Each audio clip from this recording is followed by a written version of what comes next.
ये इस वक्त हम जॉर्डन में अम्मान से तकरीबन, जहां हम रुके हैं कैपिटल सिटी जॉर्डन का, वहां से तकरीबन 150 किलोमीटर की दूरी पर उस जगह आए हुए हैं वादी सफरावी में, जहां पर आका अलैहिस्सलातु वस्सलाम ने पेड़ के नीचे आराम किया था मुल्क शाम यानी सीरिया जाते वक्त। ये चारों तरफ रेगिस्तान, कहीं पर भी एक दरख्त का भी नामो निशान नहीं, हल्की फुल्की जो रेगिस्तानी घास होती है उसका वजूद है बस, बाकी ये हर तरफ रेगिस्तान है। अब सामने हम जो जा रहे हैं वहाँ वो दरख्त आने वाला है जहाँ सरकार अलैहिस्सलातु वस्सलाम ने आराम फरमाया था, और इस दरख्त को तकरीबन 1440 या 1450 साल गुजर गए, अब तक हरा भरा है।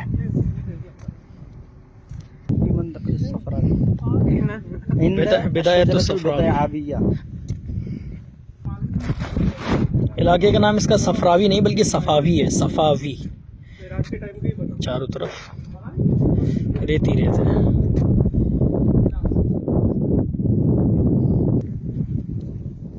ये उस दरख्त के हम करीब पहुंचने वाले हैं जहां आका अलैहिस्सलाम ने आराम फरमाया था।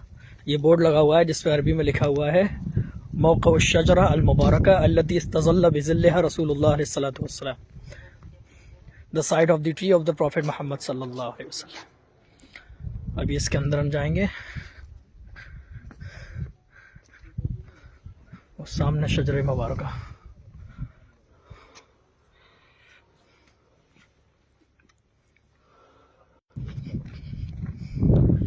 ये क्या आका अलैहिस्सलाम का अब तक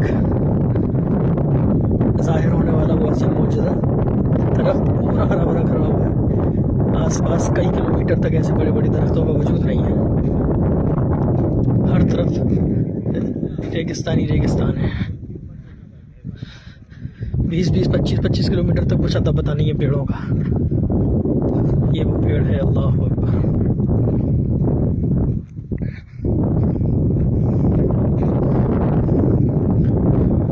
अल्लाहुम्मा सल्लि अला सय्यिदिना मौलाना मुहम्मद व अला आलिहि व सहबिहि अजमईन।